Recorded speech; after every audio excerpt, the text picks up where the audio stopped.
어제 오늘 좀 고민이 뭐였냐면은 어쨌든 대장동이랑 이 론스타가 물론 이제 그렇고 근데 약간 이 이슈에서 멀어지는 느낌이잖아요. 그러니까 핫한 게 그 왜 그럴까 생각해 봤더니 국민의힘이 이거를 정당이 특검이 됐든 뭐가 됐든 정확한 요구를 갖고 계속 이거를 물고 늘어가야만 이 문제가 해결이 되는데 국민의힘은 지금 야 이번에 한동훈 떴지 한동훈 어떻게 죽일까만 골몰을 하다 보니 이 중요한 의제가 지금 뒤로 밀리고 있단 말이에요. 오히려 명청대돈이 더 떠버리잖아요. 지금 두 분한테 물어볼게요. 지금 장동혁을 비롯해서 국민의힘이 그러니까 장애 투쟁을 하면서 요구하는 게 뭐예요? 뭘 얻어내려고? 민생 안정 법치주어. 아니 그게 지금 말이 되는 소리야? 뭘 얻어내야 될 거냐? 그러니까요. 그러면 그걸 주장하면 대통령이나 집권 여당이 그래 법치수호 할게 이게 돼요? 요구하는 게 뚜렷해야지. 한 맞습니다. 가지로 맞습니다. 김성태가 단식한 거 딱 한 가지예요. 드루킹 특검 받아 이거였어요. 네. 박근혜 대통령이 당대표 시절에 당시에 40일간 장애투쟁을 해요. 그치. 국회 안 돌아와 한겨울인데 근데 40일 동안 뭘 요구해요? 저기 국정교과서 논문 맞아요. 건드리지 말고 맞아요. 사학재단 건드리지 마. 근데 맞아요. 논문 그거 받아둬요. 그래서 맞습니다. 돌아와. 맞습니다. 요구하는 게 뚜렷해야 돼요. 그렇지. 어? 그렇지. 예를 들자면 저기 항소포기 사과해. 예를 들어서 대통령이 직접 사과해. 이러면 돼요. 근데 요구하는 바가 법치수호. 이러면 뭐 그게 그러니까 그걸 어떻게 아니 저라면은 대장동 특별법 제정이라도 걸겠어요. 쟤네가 그거 밀고 있잖아. 그러니까 뚜렷하게 뭔가 한 가지 이거 아니면은 너네 지금 큰일 날 거야라고 승부수를 띄는 게 맞아요. 아니라 나는 얘네들이 이 사람들이 나오는데 뭘 요구하는지 몰라. 지금도 모르겠어. 법치수호가 뭐야? 그건 그건 이 투쟁의 목표는 출석 체크인 것 같아요. 그치. 누가 충성. 아 그렇구나. 이제 론스타로 들어가 이제 본론으로 볼게요. 들어가서 여러분 오래 자, 기다리셨죠? 원래 오래 기다리셨죠? 중요한 얘기는 이렇게 뜸을 들이는 겁니다. 그렇습니다. 자, 여러분들 저기 지난주에 저희가 딱 시작을 하는데 론스타가 터졌어요. 네. 이겼어. 맞아요. 그리고 제가 뭐라고 말씀드렸냐면 봐라. 2022년도에 조선일보 제목이 4번이나 기각했는데도 한동훈이 끝까지 싸워서 이겼다. 네네. 한동훈 덕이다. 론스타 소송은 이게 2022년도 기사예요. 네. 이거를 제가 소개시켜 드렸어요. 그런데 의문은 이거예요. 왜 4번이나 영장을 기각을 했을까? 이렇게 명백한 사건에서. 예. 자, 이건 굉장히 중요한 사건이에요. 네. 우리가 결과적으로 봤을 때 론스타 소송부터 얘기를 해보죠. 론스타 외환카드 소송이에요. 네. 이 외환카드 소송을 하지 않았다거나 외환카드 소송에서 졌다면 어떻게 되죠? 6조를 물어줬죠. 6조를 물어줘야 돼요. 네. 왜? 지금 론스타에서 우리나라 정부를 상대로 왜 걸었어요? 너네가 지연시켰어. 빨리 승낙했으면은 빨리 팔 수 있었어. 팔아버리면 어떻게 돼? 하나은행이. 근데 그만큼 돈을 빨리 받을 수가 있고 많이 받을 수가 있는데 정부가 지금 지연을 했잖아. 맞아요. 근데 지금 이 기사에서 나오는 핵심이 이거예요. 아니야. 그때 이겼기 때문에. 그때 한동훈이 33세의 나이로 외환카드 소송을 해갖고 이겼기 때문에 우리의 논리는 이거야. 그게 아니고 너네 론스타가 잘못해서 재판을 받게 됐잖아. 그러니까 재판 결과가 너네가 잘못한 거야. 그렇지. 그렇기 때문에 늦어진 거야. 그렇기 때문에 너네 지금 지연의 이유가 정부가 될 수 없어. 네. 이건 한동훈이 그때 저기 4번이나 기각했는데도 이 소송을 책임지고 이겼기 때문이에요. 네. 그런데 다시 묻죠. 왜 4번이나 기각됐지? 그러니까요. 그때 당시에 무슨 일이 있었지? 그때 혹시 영장 판사가 유창훈은 아니었겠죠? 아니었죠. 맞습니다. 맞습니다. 자, 그러면 한 가지 조금씩 들어가 보죠. 요 얘기부터 할게요. 외환카드가 주가 조작을 어떻게 했을까? 팔려고 봤더니 껍데기만 남은 거예요. 결손금이 어마어마하게 나온 거야. 그러니까 그 보전을 위해서 자본금을 깎아야 돼. 거짓말을 흘려요. 론스타에서. 네, 네. 왜? 거짓말을 흘리니까 어떻게 돼? 흔들리잖아. 주가 네. 폭락을 네. 하잖아. 폭락하죠. 그러니까 이 값어치가 이 외환 헐값이 은행의 됐죠. 값어치가 떨어지잖아요. 그럼 헐값에 꿀꺽을 한 거야. 그래갖고 합병을 네. 하면서 인위적으로 주식 교환 비율을 자신들한테 유리하게 만들었다. 네. 판결이 다 그렇게 받아요. 네. 그래갖고 이건 문제가 있어 그러고 3년형을 유해원이라는 당시 론스타 코리아 사장이 3년형을 받아요. 네. 벌금도 250억을 물어요. 네. 3년 동안. 그런데 결과는 우리가 알고 있지만 4번이나 왜 기각이 됐지? 그렇죠. 아니 그렇죠. 왜 기각이 됐지? 하고 들여다보기 시작한 네, 거예요. 네. 자, 그랬더니 첫 번째 드는 생각, 그러면 예전에는 이걸 이렇게 생각하지 않아요. 그렇지만 요즘 세상에는 뭐예요? 조기현 판사 구속 취소 한 번으로 완전히 그렇죠. 직위원. 직위현 판사 뭐 이런 뭐 그 영장을 기각한다거나 이게 완전히 탁탁 터는 시대가 됐죠. 맞아. 네. 이 사람이 기각하면 사법 적폐가 되는 시대. 옛날에는 그냥 아유 뭐 그렇겠지 하고 그냥 받아들였는데 맞아요. 그러면 나는 저 좌파들이 하는 걸 똑같이 해봤어요. 이렇게 한번 거울 치료. 털어볼까? 똑같이 하자. 그래 너네들이 그래 영장 기각하면 이 판사가 옛날에 뭘 했고 그래갖고 야 이건 저거 야 보수 꼴통 뭐 연결이 됐어. 맞아, 뭐 맞아. 이걸로 가잖아요. 네. 내가 똑같이 한번 해봅시다. 하고 이제 해봅시다. 해봅시다 하고 해봅시다. 들여다 본 거예요. 네. 들여다 봤는데 네. 자 첫 번째 이 기각이 어떤 식이냐면 사실은 이거예요. 자 한번 기각했잖아. 네. 너무 화가 난 거예요. 이 저 당시에 검찰이? 대검 중수부장이 박영수예요. 별로 기분은 안 좋지만 박영수 이름이 특검이었던 박영수야. 박영수 특검의 그 예. 박영수예요. 예. 그다음에 그 밑에 있는 부장검사가 최동욱이야. 네. 혼외자 최동욱. 우리 유명했던 특수부의 그 두 사람이에요. 네. 자, 그런데 당시 최동욱이 너무 화가 났대요. 아니, 얼마나 사실은 이게 그 국민적 분노가 있고 그렇죠. 사건의 중대성 어마어마하고 그다음에 수백억 원의 어쨌든 피해를 본 사람들의 생각을 할 때 이건 당연히 구속이다. 네. 그러면서 그때 당시에 검찰에서 회의를 했어요. 회의를 하고 글자 하나 안 고치고 다시 넣었어. 이런 경우가 없대요. 아니 사실 우리 알잖아. 다시 청구할 때는 새로운 바꿔야지. 사실이라든지 그렇죠. 예. 소명할 수 있는. 근데 항의 표시로 그냥 글자 안 열받아서. 바꾸고 다시 넣었대.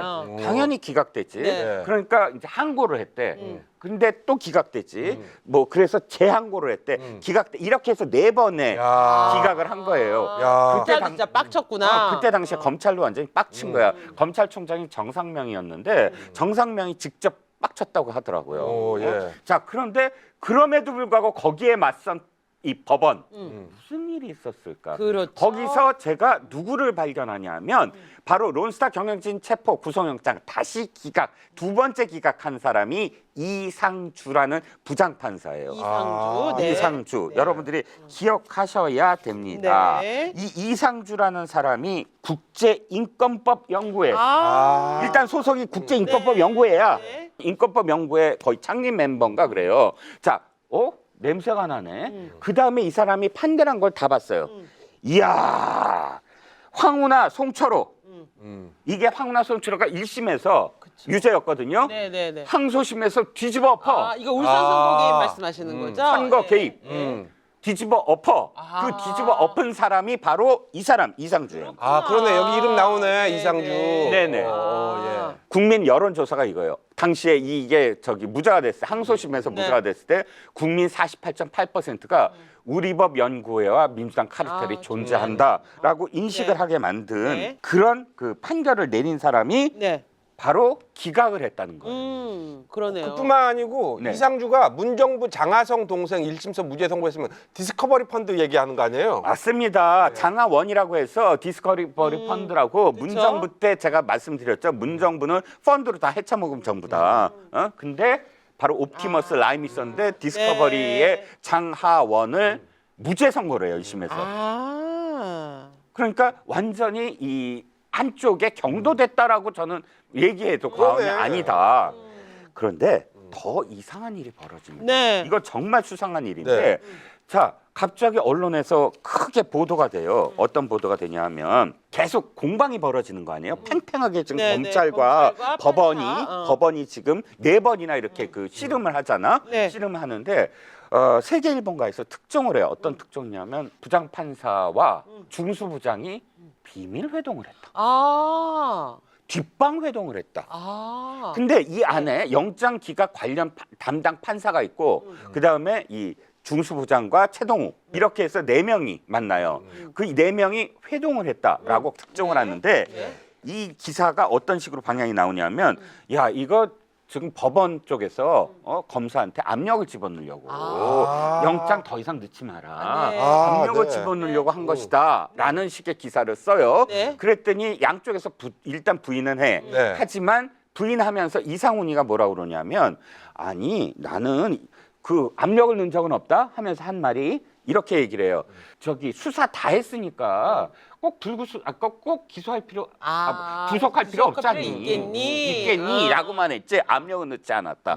이렇게 얘기했네. 제가 정확하게 얘기할게요. 이상훈이 만나서 검찰은 왜 유혜원 대표에게 그리 집착하느냐라는 식으로 얘기했대요. 그러면서도 저기를 압력을 안 넣었대. 압력을 안 넣고 그냥 신중하게 판단하라 그랬는데. 거의 그 수준이었지. 네. 근데 법원이 그러는 경우가 있어요. 검찰한테? 전혀 없어요.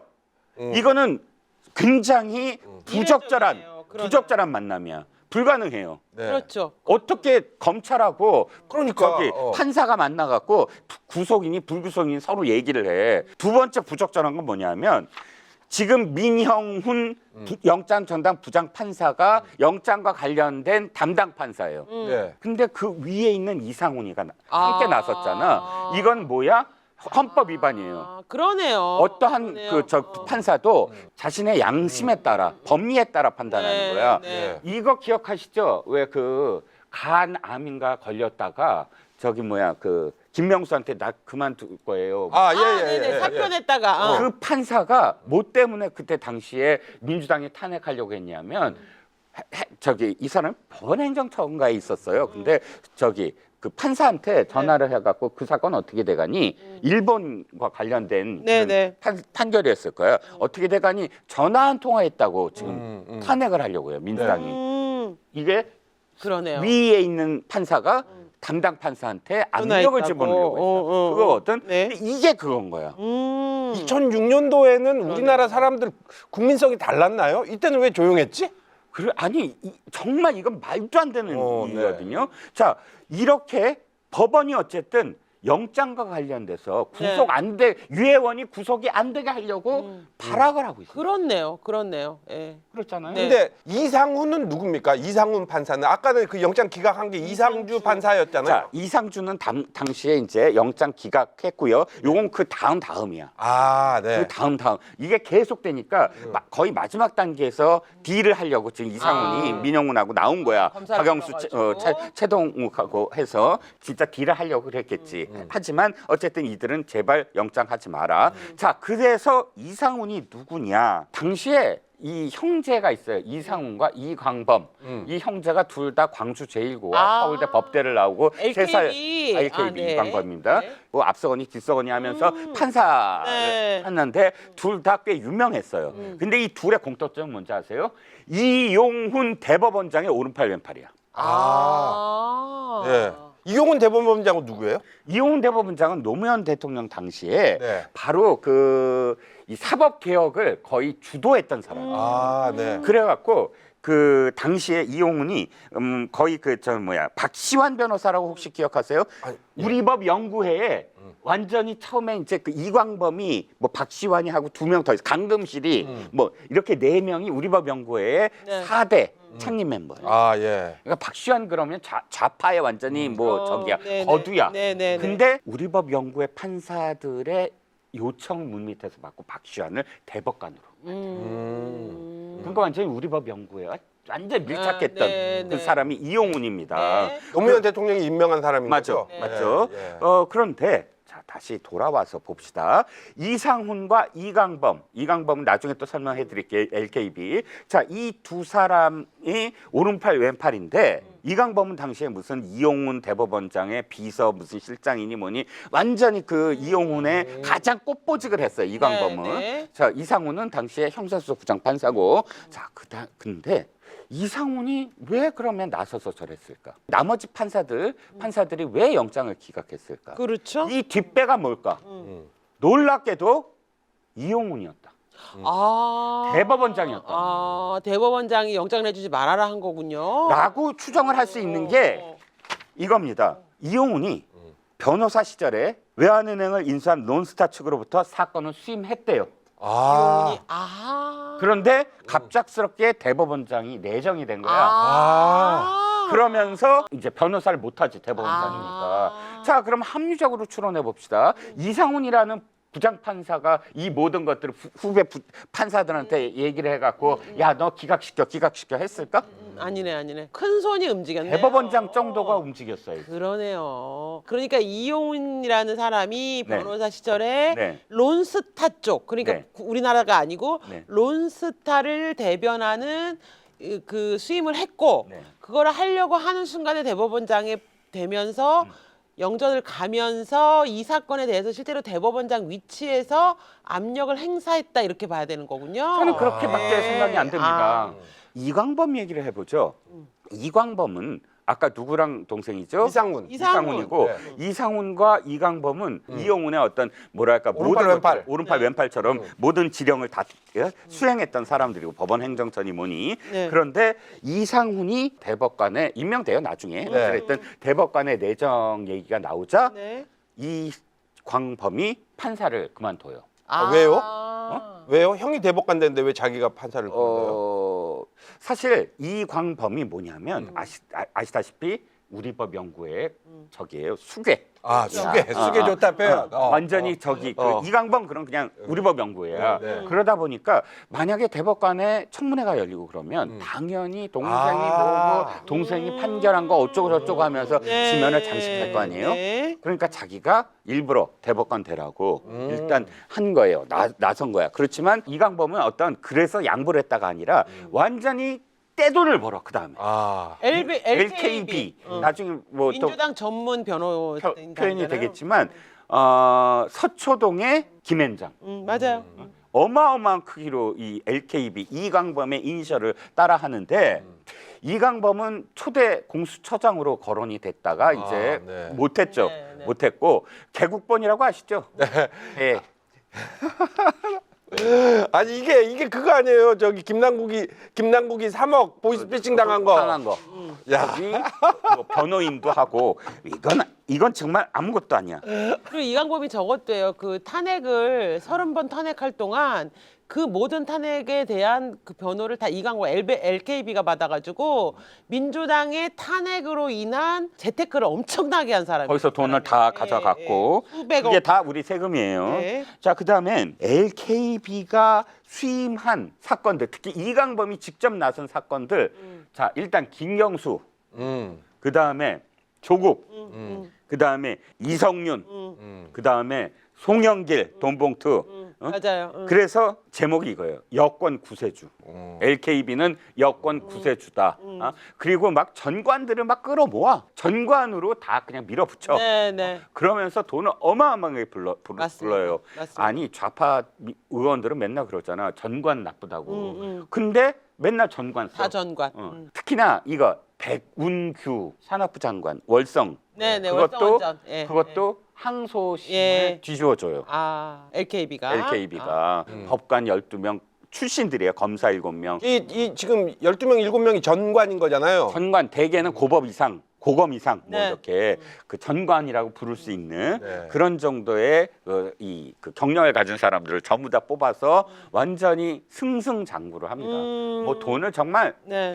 떼돈을 LKB가 벌면서 이광범은 그야말로 문재인, 김경수, 조국부터 시작해갖고 그 다음에 이재명의 이재명과 관련된 모든 것들을 전부 다 수임을 해요. 맞습니다. 습관성 탄핵을 했잖아요. 계속 LKB 돈 몰아주려고. 그래서 다 LKB가 사실 민주당에서 수임해서 받은 돈의 상당 부분은 다 국민 세금이라는 게 문제인 거죠. 상당 부분에 네. 다지 뭐. 아, 개인 그러네. 변호가 아니니까. 개인 변호가 아니네. 당이 하는 당이 거니까? 맡은 건 전부 세금이죠. 야, 얘는 머리를 정말 잘 썼구나. 나는 돈을 겁나 벌어갖고 저 새끼 똥구멍에다 갖다 쳐넣은 거지. 다시 정리를 하죠. 지금 한동훈이 막아낸 건 론스타잖아요. 네. 그 론스타를 부추기거나 뒤에 배우가 있는 건 사실은 판사들이겠지만 다 커넥션은 민주당 아니에요? 그러네.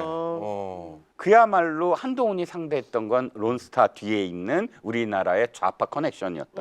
법조 커넥션. 자, 제가 민주당의 조언이 아니라 제안을 합니다. 여러분들이 정말로 진정성 있게 론스타의 이번에 승소를 기뻐하시고 여러분들의 어떤 그런 업적으로 그치. 남기시려면 론스타 사적이라고 저는 봅니다. 론스타 사적. 이 론스타 사적을 지금 그러네. 지적하고 비판한 손가락질하세요. 맞아. 그러면 제가 인정하겠습니다. 맞습니다. 이용훈 나쁜 사람이야. 이상훈, 이상주, 이강범 다 나빠. 그러니까. 이강범한테는 더 이상 민주당에 안 줄 거야.라고 지금 선언하면 맞아요. 내가 당신들이 그래 론스타에 대해서 진심이구나라고 생각을 하겠습니다. 하지만 여러분들이 추앙하고 정말 이 자기 편이라고 생각하는 이 네 사람에 대해서 론스타와 관련이 없다. 한동훈만 맞아. 나쁘다라고 얘기한다면 그건 당신들도 포함해서 론스타 오적이 되는 겁니다. 그러네. 이상훈 대법관은 지금 별세하셨습니다. 예, 이상훈 대법관만 사실 고인이 됐어요. 근데 네. 고인에 대해서 한 가지만 얘기를 하면 이것도 정말 참 그렇습니다. 왜냐하면 이상훈 대법관의 고인이 됐으니까 좋은 그 부고를 써야 되겠지만 뭐 검소하고 뭐 강직하고 이렇게 썼습니다. 부고가 그렇게 나왔어요? 예, 그 기사들이. 근데 이 사람 당시 대법관 청문회 때 투기. 그러니까 투기의 진심이라니까. 3년 반 만에 10배 가까운 그 부동산 시세 차익을 네. 했다라는 것도 나오고 결정적으로는 이 사람 대법관 끝난 다음에 어디로 간지 아세요? 김앤장으로 갔어요. 진짜 대법관 끝나고? 몇 년 있어야 돼요. 바로는 못 가지만 어찌됐든 그거 끝나자마자 저기 갑니다. 김앤장으로 갔어요. 아니 민주당 좌파들이 언제나 뭐라고 합니까? 전관. 조희대를 얼마나 욕을 합니까? 조희대 대법원장을. 그럼요. 조희대 대법원장 대법관 끝났는데 저기 어디 간지 아세요? 성균관대학교 석좌 교수로 맞아요. 가요. 석좌 교수 돈 많이 못 받아요. 맞아요. 근데 그때 당시 얼마나 추앙했습니까? 그렇지. 민주당도 칭찬했어요. 전관을 맞습니다. 버리고 네. 이렇게 조희대처럼 해야 된다. 그런데 아니 이상훈 자기네 편이었던 사람 어떻게 했어요? 대법관 끝나고 김앤장 가고. 론스타 다시 한번 처음부터 정리를 해보죠. 론스타가 어디부터 잘못됐어요? DJ부터 잘못된 거예요? 맞습니다. 물론 당시에 IMF가 요구를 했어요. 제1은행과 외환은행 팔아야 된다. 자, 파는 거 좋아요. 그러면 최소한 그 당시에 법은 지켰어야지. 어떤 법? 은행을 인수할 때 은행법, 금산분리, 산업자본이 하면 안 되죠. 산업자본이 하면 안 된다. 그것도 그냥 예외로 해줬잖아요. 맞아요. 자, 노무현 때 어땠습니까? BIS 비율 조작했죠. 물론 이게 무죄로 나왔습니다만 그 다음에 무자격자인 론스타한테 인수 자격 부여해서 그냥 팔아버린 거 아니에요? 그 다음에 헐값이라는 게 이거예요. 인수되자마자 석 달 만에 1조의 차익이 생겨. 론스타가. 그러면 얼마나 헐값 그러네. 했는지가 그냥 나와버리잖아. 네. 그런데 외환카드 재판 당시에 이렇게 좌파 판사들이 전부 다 방해를 한 거 아니에요?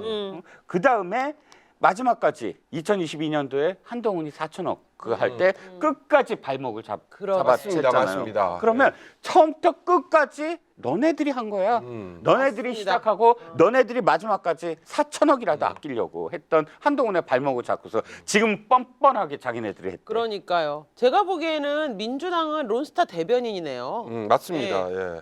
거의 공범 아닌가 싶은데. 그러니까요. 이제 외환은행에서 이제 실직되신 분이 외환은행 헐감배가 그거에 대해서 반대하면서 시민단체를 만들고 했었어요. 네. 장하식이었나 그분 이름이? 그분이 론스타한테 7억 받았습니다. 시민단체 사람들한테도 맞아. 론스타가 돈을 썼어요. 그래서 이제 입장을 바꿨죠. 예. 그렇다면 정말 어떤 결정권이 있는 사람들한테 론스타가 돈을 안 썼을까? 저 정말 의심이 갑니다. 기회를 드리겠습니다. 기회를 드리겠어요. 이용훈 대법원장 아니 진짜 론스타 변호하려다가 네. 대법원장 발령된 네. 이후에 영향력을 행사했는지 안 했는지 이상훈 뭐 돌아가셨지만 지금 함께 배석했던 판사 있잖아요. 영장 네. 담당 민용훈인가 네. 그 사람은 살아 있어요. 그러면 그 사람 증언하십시오. 당시에 왜 그러면 박영수 특검이 아니지 당시에 중수부장 만나서 왜 압력을 집어넣는지 누구의 명에 따라서 불구속시키려고 유해원을 그렇게 했는지 그리고 이상주 당시에 왜 기각했는지 이강범 뭐 등등 해갖고 파헤치고 한겨레와 경향은 파헤치고 민주당은 거기에 대해서 책임을 묻는다면 론스타에 대해서 다시 생각을 하겠다. 그러네. 하지만 그걸 하지 않고 한동훈 얘기를 계속 한다면 너희들이야말로 론스타의 주범들이다. 맞습니다. 만약에 이게 사실이라면 이 거대한 카르텔이 론스타를 도와줬는데 한동훈, 이동열 검사, 젊은 검사 2명이 그걸 뚫어버린 거네요. 와. 한 가지 그 스키다시가 아니라 디저트. 네. 디저트. 이렇게 LKB가 완전히 친민주당 여권의 구세주라는 어떤 비판을 여론으로부터 받자 네. 얘네들이 반박 의견을 제시해요. 아니야, 우리는 저기도 지금 그 국민의힘도 대변에 변호해. 뭐 해줬는데? 누구누군지 알아요? 윤상현. 아 홍준표. 정말 싫어. 우리는 윤상현과 홍준표도 변론했어요. 뭐 변론해줬을까? 어떤 사건 해줬을까? 아니 LKB를 모르는 지금 국민은 없어요. 예. 근데 거기다 가가지고 윤상현, 홍준표에 변론을 했다는 게 저는 윤상현, 홍준표 왜 LKB 갔을까? 민주당한테 잘 얘기해서 나 좀 어떻게 봐줘 이러려고 지금 로비하러 간 거 아닌가 그럴 싶기도 수도 하네요. 있네. 그럴 수도 있다. 아 정말 나 창피해. 저런 사람들 이제 그만 나왔으면 좋겠어 진짜. 홍준표 홍준표는 여기서도 탈영을 하네. 검찰 여기서도 탈영을 해.